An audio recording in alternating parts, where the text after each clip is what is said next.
जयंती Mallik classes में आप सभी का स्वागत है। करेंट अफेयर्स नवंबर का ये पहला वीडियो है। एक और वीडियो आएंगे और 2 वीडियो में हम पूरा मंथ कंप्लीट करेंगे। चलिए स्टार्ट करते हैं। MR सेम, ठीक है, ये एक मिसाइल है जिसकी पहली फायरिंग यूनिट वायुसेना को सौंपी गई है, ये याद रखिएगा।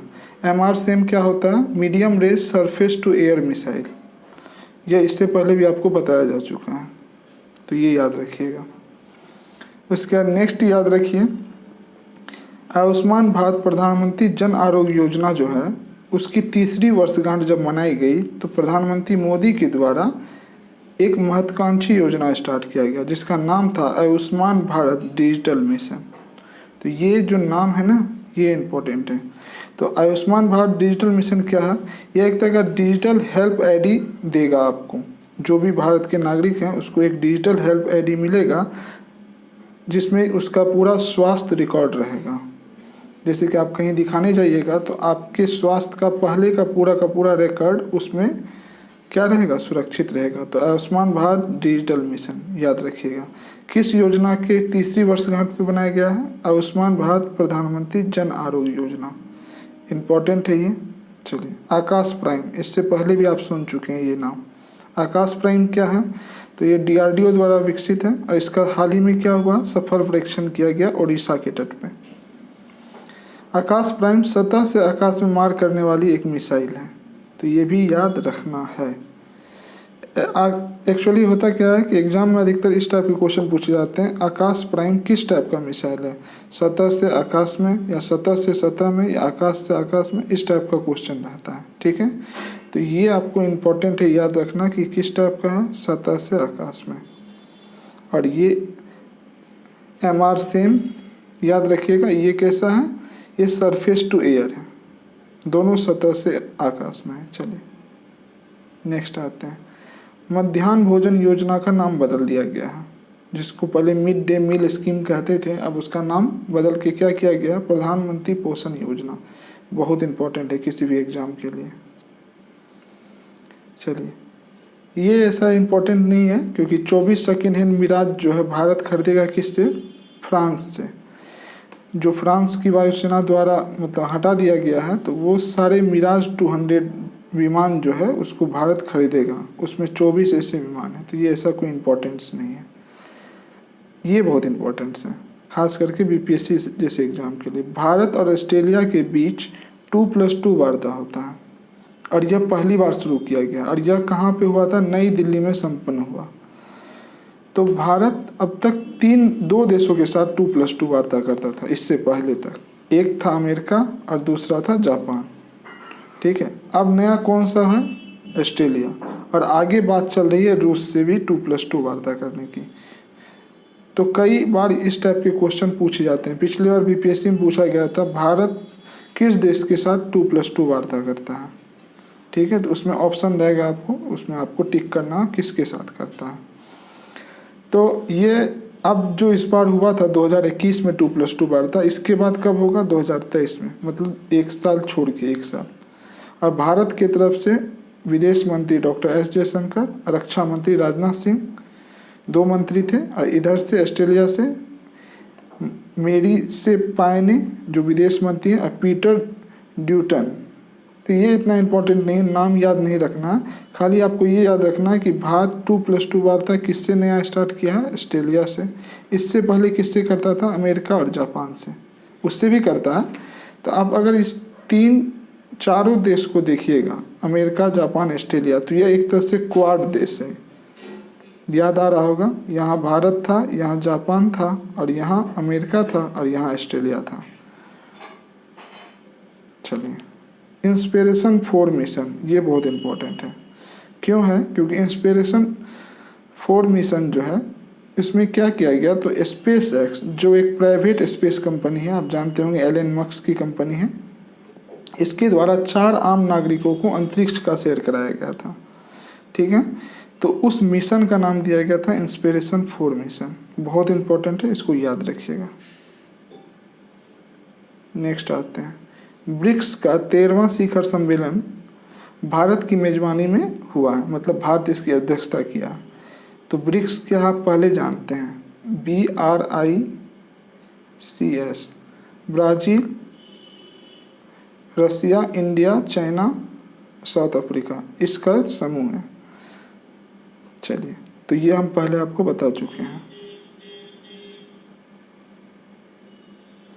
तो भारत की अध्यक्षता में यह हुआ, भारत की मेजबानी में यह वर्चुअल तरीके से संपन्न हुआ। लगातार दूसरा वर्ष ऐसा था कि वर्चुअल तरीके से हुआ, क्योंकि कोविड के कारण इसको मैनुअली नहीं किया गया, वर्चुअल तरीके से हुआ। इसमें की अध्यक्षता किसने की, PM मोदी ने की, और यह 9 सितंबर 2021 को हुआ। और इस तरह से भारत लगातार नहीं, भारत अब तक 3 बार इसकी अध्यक्षता कर चुका है ब्रिक्स की। और ये कौन सा था, 13वां था, मतलब 13 बार इसका सम्मेलन हो चुका। उसमें 3 बार भारत ही किया, एक बार 2012 में, 16 में। थीम था कंटिन्यूटी, कंसोलिडेशन और कोऑपरेशन व कंसेंसस। तो ये थीम उतना इम्पोर्टेंट नहीं होता। 2022 का जो आयोजन होगा, 2021 में था, 2022 में जब आयोजन होगा तो वो चीन में होगा, मतलब चीन की अध्यक्षता में होगा। तो ब्रिक्स का 13वां शिखर सम्मेलन भारत की मेजबानी में हुआ, ठीक है। इसकी अध्यक्षता PM मोदी ने की, ये आपको याद रखना है। ऑकस, ऑकस क्या है, तो यह एक संगठन है। देखिए, AU से होता है ऑस्ट्रेलिया, A से हो गया ऑस्ट्रेलिया, और UK से हो गया यूनाइटेड किंगडम, जिसको ब्रिटेन कहते हैं, US से हो गया अमेरिका। तो इस 3 राष्ट्रों का एक समूह है जिसको हम ऑकस कहते हैं, ऑस्ट्रेलिया, ब्रिटेन और अमेरिका। तो ऑकस का हाल ही में क्या हुआ, यह हाल ही में ये ग्रुप बना है। यह हिंद प्रशांत क्षेत्र में शक्ति संतुलन के लिए हुआ। अगर आप मैप को देखिएगा, जोग्राफिकल मैप को, तो हिंद और प्रशांत का क्षेत्र, हिंद का क्षेत्र भारत के नीचे वाले पार्ट में आता है, और प्रशांत का क्षेत्र जो चीन और अमेरिका और ऑस्ट्रेलिया के बीच का पूरा भाग है, वो प्रशांत का क्षेत्र आता है। और प्रशांत उस साइड भी है क्योंकि अर्थ गोल है। तो हिंद प्रशांत के क्षेत्र में शक्ति संतुलन के लिए एक संगठन बनाया गया जिसका नाम है ऑकस। और यह 15 सितंबर 2021 को नया गठबंधन की घोषणा की गई है जिसका नाम है ऑकस। ऑकस में कौन कौन है, ये इंपॉर्टेंट है। नेक्स्ट आइए, संघाई सहयोग संगठन, जिसको SCO कहते हैं, के राष्ट्र अध्यक्षों की परिषद की शिखर वार्ता हुई है। तो संघाई सहयोग संगठन जो है उसकी शिखर वार्ता हुई है, कहाँ हुई है, तजाकिस्तान की राजधानी दुशांबे में। ये इम्पोर्टेंट है। अध्यक्षता कौन किया, तजाकिस्तान किया है, और तजाकिस्तान के राष्ट्रपति किए हैं, इमोमाली रहमोन। ठीक है, नाम इम्पोर्टेंट नहीं है, आपको सिर्फ इतना याद रखना है कि संघाई सहयोग संगठन जिसका कि हाल ही में क्या हुआ है, शिखर वार्ता हुई, वो तजाकिस्तान की राजधानी दुशांबे में हुई है। यह हाइब्रिड प्रारूप में हुई थी, वीडियो कॉन्फ्रेंसिंग के जरिए, ठीक है। और यह 21वीं बैठक थी। अब इसमें एक चीज़ इम्पोर्टेंट है कि संघाई सहयोग संगठन जो है इसमें 9 देश शामिल हैं, भारत भी शामिल है। तो इसमें कुल 9 देश शामिल हैं, और सबसे लास्ट में इसमें शामिल हुआ है वो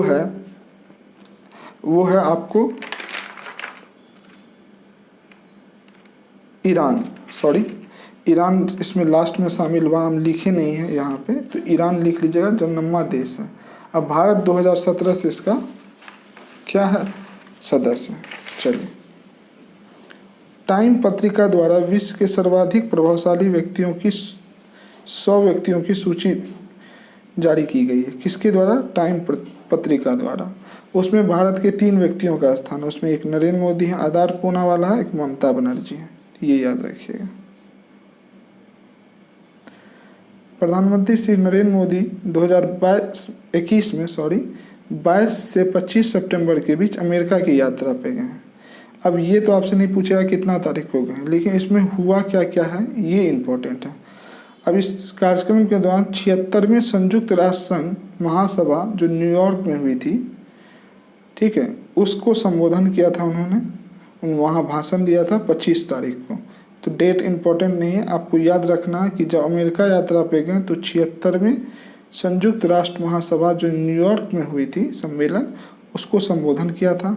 दूसरा, भारत और अमेरिका के बीच द्विपक्षीय वार्ता हुई थी, ये भी याद रखना है। और उसी यात्रा के दौरान क्वाड का शिखर सम्मेलन वाशिंगटन DC में हुआ था। ठीक है, संपन्न हुआ था। और आप जानते हैं कि क्वाड शिखर सम्मेलन जो है यह भारत, अमेरिका, जापान और ऑस्ट्रेलिया के बीच का ये क्या है, समूह है। आपको इससे पहले भी बताया है, आप मैप पे भी देखे थे।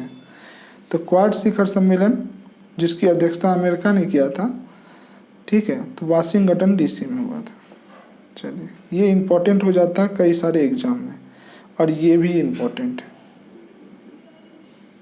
नेक्स्ट, भारतीय वायुसेना के नए प्रमुख बनाए गए हैं और इनका नाम है एयर चीफ मार्शल विवेक राम चौधरी। और पहले कौन थे, RKS भदौरिया, ठीक है।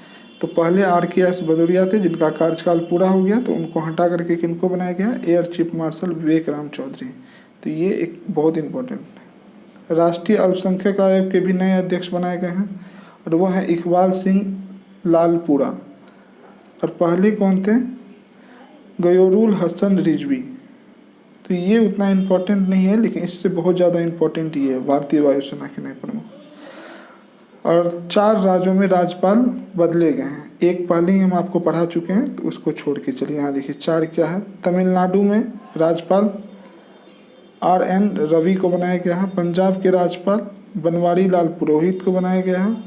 उत्तराखंड के राज्यपाल ले जनरल गुरमीत सिंह को बनाया गया है। और आप जानते हैं इससे पहले यहाँ की बेबी रानी मौर्य थी, उसको हटा करके इसको बनाया गया। नागालैंड प्रोफेसर जगदीश मुखी को बनाया गया, जिसको जो असम के ही राज्यपाल है उनको अतिरिक्त भार दिया गया यहाँ का। तो ये सारा देख लीजिएगा, ये कुछ एग्जाम में ऐसा ऐसा पूछा जा सकता है। चलिए, NCC के नए महानिदेशक लेफ्टिनेंट जनरल गुरबीर पाल सिंह को बनाया गया है। तो ये नाम याद रखिएगा। NCC क्या होता है, तो ये पहले समझ लीजिए। NCC होता है नेशनल कैडेट कोर, ठीक है, national cadet corps full form है इसका। तो जो आप देखते होंगे NCC से बहुत सारे छात्र बचपन से ही जुड़ जाते हैं और फिर वहाँ से सेना में शामिल होते हैं। तो NCC नेशनल कैडेट कोर है, जिसके महानिदेशक जनरल गुरबीर पाल सिंह को बनाया गया है। ये इंपॉर्टेंट न्यूज है। नेक्स्ट आइए, तो जापान में आप जानते हैं पहले शिंजो आबे थे। शिंजो आबे के त्यागपत्र के बाद एक नए प्रधानमंत्री बने थे जिनका नाम था योशिहिदे सुगा। उन्होंने त्यागपत्र दे दिया। 1 साल भी वो इस पद पे नहीं रहे, प्रधानमंत्री पद पे। और कोविड-19 में उनकी जो मतलब हेल्थ सुविधा थी वो उतनी अच्छी नहीं थी, उनकी आलोचना हो रही थी, तो उन्होंने त्यागपत्र दे दिया। और अब नए PM बने हैं उसी पार्टी के, जिनका नाम है फूमियो कसीदा। यहाँ कसीदा लिखा है, लिख लीजिएगा। चलिए, और ये किस पार्टी के हैं, लिबरल डेमोक्रेटिक पार्टी के हैं। तो ये नाम याद रखिएगा। अब ये बहुत इंपॉर्टेंट न्यूज है। केंद्र सरकार ने नॉन परफॉर्मिंग एसेट, समझाएंगे क्या होता है, NPA जिसको कहते हैं, कि पुनर्प्राप्ति के लिए national asset reconstruction company limited, जिसको NARCL कहते हैं, national asset reconstruction company limited हेतु 30,600 करोड़ की गारंटी सरकार की मंजूरी हुई है। क्या है NPA, पहले ये समझते हैं। NPA एक ऐसा एसेट है जो मान लीजिए बैंक किसी को लोन देती है और वह लोन जब रिकवर करने का टाइम आता है, लौटाने का, मान लीजिए कोई व्यक्ति को लोन मिला, अब लोन चुकाने का जब समय आया तो वो व्यक्ति इंस्टॉलमेंट 90 दिन तक नहीं भरे, 3 महीने तक नहीं भरे, तो बैंक मानती है कि यह जो पैसा हमारा था वह नॉन परफॉर्मिंग एसेट में है, क्योंकि बैंक को लाभ लोन से ही होता है। तो उससे जो भी कर्ज दिया हुआ है बैंक के द्वारा उसको नॉन परफॉर्मिंग एसेट हो जाता है। अब क्या है कि सरकार चाहती है कि बैंक लोन दे, ज़्यादा से ज़्यादा लोन दे ताकि डेवलपमेंट हो सके, और उस बैंक को यहाँ घाटा हो रहा है, NPA हो रहा है। बहुत सारा ऐसा अकाउंट है जो मतलब पैसा लौटाता ही नहीं, लेने के ले लेता है। तो ऐसे अकाउंट के लिए जो ऐसा NPA होने वाला चीज़ है उसको NARCL क्या है, national asset reconstruction company limited ने एक नई बैंक को बनाया है। गवर्नमेंट के द्वारा एक नया बैंक बनाएगा जिसका नाम है bad bank, BAD, bad bank, ठीक है। इस बैड बैंक जो इसी की आर्थिक संरचना का हिस्सा है। अब यह क्या करेगा कि वह एसेट जो एनपीए हो गया है, मतलब वह अकाउंट जो अब मतलब पैसा लौटाने वाला नहीं है, नॉन परफॉर्मिंग एसेट में चले गया है, उससे रिकवरी करने का, उससे पैसा लेने का पदभार किसके पास चला जाएगा? वर्ल्ड बैंक के पास। तो परिसंपत्ति को पुनर्गठित करने वाला यह निकाय है, ठीक है। तो ऐसे जो एसेट होंगे नॉन परफॉर्मिंग एसेट, उसको रिकवर कौन करेगा? World bank. और उस बैंक को जिसका ये एसेट था, उसको तब तक इस फंड के जरिए कुछ हिस्सा दे दिया जाएगा, समझा रहा? और रिकवरी कौन करेगा? World bank. तो आपसे इसमें पूछेगा क्या? पूछेगा हाल ही में केंद्र सरकार ने NARCL के नई आर्थिक संरचना के तहत किस नई बैंक को स्थापित किया है? तो वर्ल्ड बैंक। ये नाम याद रखिएगा। चलिए एक बार हम समराइज करते हैं। ये याद रखना है, MRSAM क्या है? तो medium range surface to air missile है। आयुष्मान भारत प्रधानमंत्री जन आरोग्य योजना के तहत आयुष्मान भारत डिजिटल मिशन एक नई महत्वाकांक्षी योजना स्टार्ट की गई। आकाश प्राइम सतह से आकाश में मार करने वाली मिसाइल है।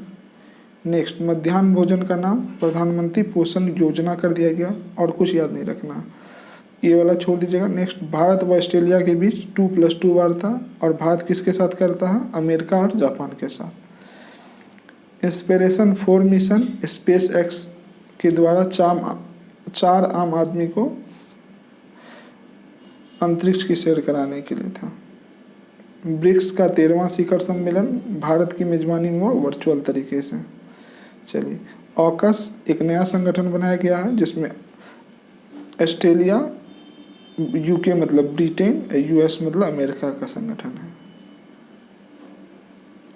नेक्स्ट आइए, संघाई सहयोग संगठन का शिखर वार्ता हुआ है, और यह तजाकिस्तान की राजधानी दुशांबे में हुआ है। यह 21वीं बैठक थी। टाइम पत्रिका द्वारा विश्व के सर्वाधिक प्रभावशाली व्यक्ति में भारत के 3 व्यक्ति हैं, नाम याद कर लीजिएगा।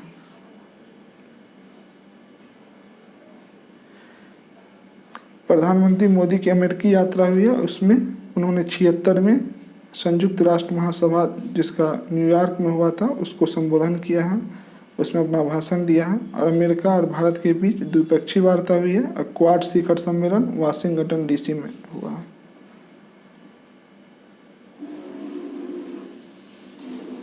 भारतीय वायुसेना के नए प्रमुख Vivek Ram Chaudhari air chief marshal, अब पहले RKS भदौरिया थे। ये नाम पूरा इम्पोर्टेंट है, और इसमें NCC का भी देख सकते हैं। चलिए नेक्स्ट, जापान के राष्ट्रपति फूमियो कसीदा, हाँ ठीक है, ये याद रखिए। और वर्ल्ड बैंक एक नया बैंक डेवलप किया गया जो नॉन परफॉर्मिंग एसेट वाले जो अकाउंट है उससे पैसा वसूलने के लिए। चलिए, अगर आपको ये वीडियो अच्छा लग रहा है तो चैनल को जरूर सब्सक्राइब करें, और वीडियो को अधिक से अधिक शेयर करें। और नेक्स्ट वीडियो में मिलेंगे नवंबर का दूसरा पार्ट देखें। थैंक्स फॉर वॉचिंग, मिलते हैं अगले वीडियो में। Bye bye.